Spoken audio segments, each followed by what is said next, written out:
I stood in my own driveway, deed in one hand, coffee in the other, staring at a 6-foot steel gate that had not been there when I went to bed.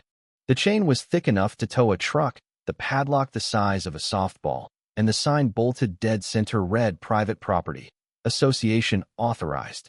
My name is Robert Caldwell, 55 years old, retired deputy sheriff, and the woman who ordered that gate installed overnight had just declared war on 38 years of family ownership.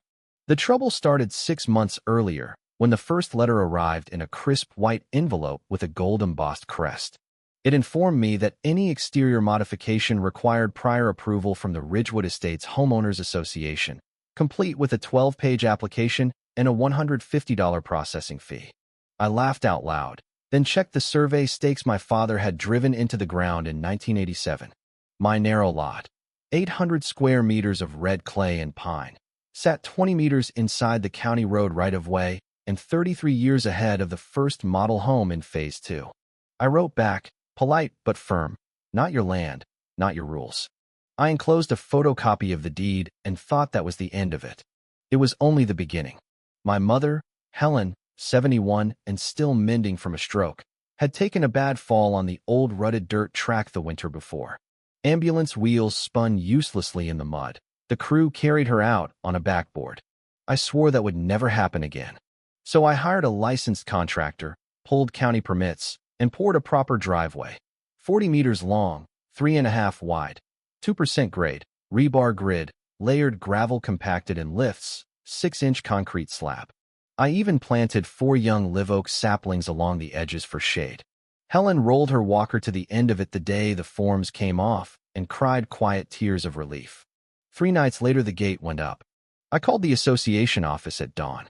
The secretary put me on hold for 2 full minutes of elevator music before informing me the board had assessed a $300 fine for unapproved construction and that the gate would stay until I paid it, and submitted a retroactive application. I asked for the statute that gave them jurisdiction over land deeded before their covenants were filed. She said that was a matter for the president, Marlene Whitcomb, and the soonest missus. Whitcomb could see me was Friday, for days away. For days of parking on the street.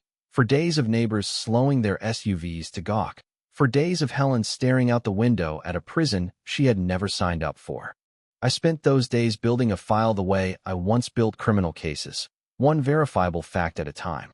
Certified deed, chain of title, county GIS overlay, permit receipts, contractor invoices, photographs time-stamped, and GPS tagged. I discovered the association's 2019 boundary map had been redrawn to swallow the front 15 meters of my lot. The extension had no recorded easement, no survey, no legal description. Only a resolution passed by 35 of 50 households who wanted matching mailboxes and uniform paint colors. Fraud on paper, plain and simple. Friday evening, I walked into the clubhouse carrying a banker's box. 15 residents turned in unison. Marlene sat at a folding table like a queen on a thrift store throne. I laid out the deed, the maps, the permits. I explained the medical necessity. She held up her own map and smiled the tight smile of someone who had never lost. Community standards were voted on, she said. Your driveway offends them. The room voted 11-1 to keep the gate. I left without another word. Saturday morning, a post appeared in the neighborhood Facebook group. A drone photo of my driveway captioned "Resident ignores rules, threatens property values." My name was not used, but the address was unmistakable. Within hours, the comments piled up. Selfish, arrogant, should be forced to tear it out. My mother's home health aide quit by text, afraid of backlash. The couple next door stopped waving. The mailman started leaving packages on the porch without knocking. Isolation is a slow-acting poison. It works best when no one admits they are pouring it. I could have paid the $300. I could have filled out their form and waited 8 weeks for permission to use my own land. Instead, I retained an attorney I once arrested for public intoxication, Tom Brennan, now sober 15 years and the best civil litigator in the county. He looked at my file and whistled low. "You did my job for me, Caldwell. This is a slam dunk." We filed 2 complaints. One against the association for trespass and unlawful restraint. One against Marlene Whitcomb personally for defamation and intentional fraud. We moved for a temporary restraining order on the gate, citing blocked emergency access. The judge granted it in 15 minutes. 72 hours later, I watched sparks fly as workers cut the chain and hauled the panels away. Helen stood on the porch and applauded like a child at fireworks. The main trial was set 6 weeks out. Marlene's lawyers tried to settle. $150 fine, simplified application, gate stays down. I asked for a written admission that my land was never under their covenants. Silence on the line, then a soft click. Court day arrived on a crisp October morning.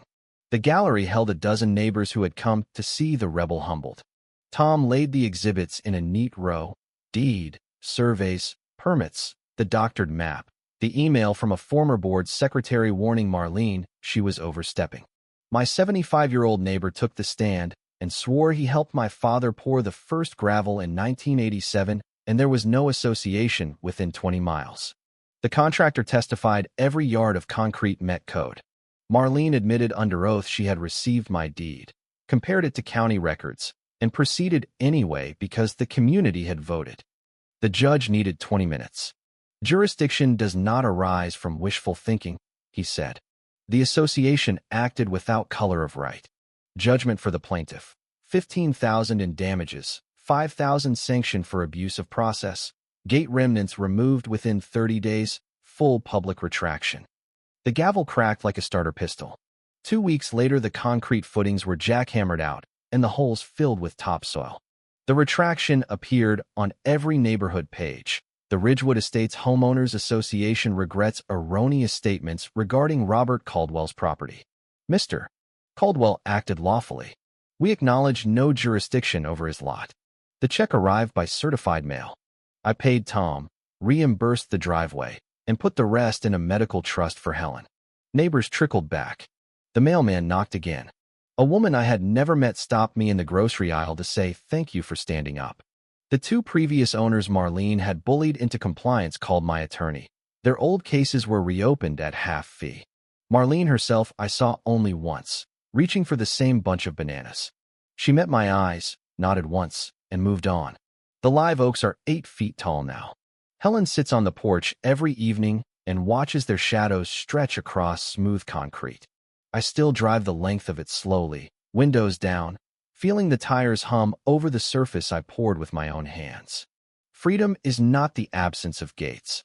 It is the certainty that no one can lock you out of what is yours by right. What about you? Have you ever faced a bully wrapped in paperwork and good intentions? Did you fold, or did you fight? Drop your story in the comments, especially if it touches on injustice dressed up as rules. Tell us where you draw the line between community standards and outright tyranny. Your voice matters.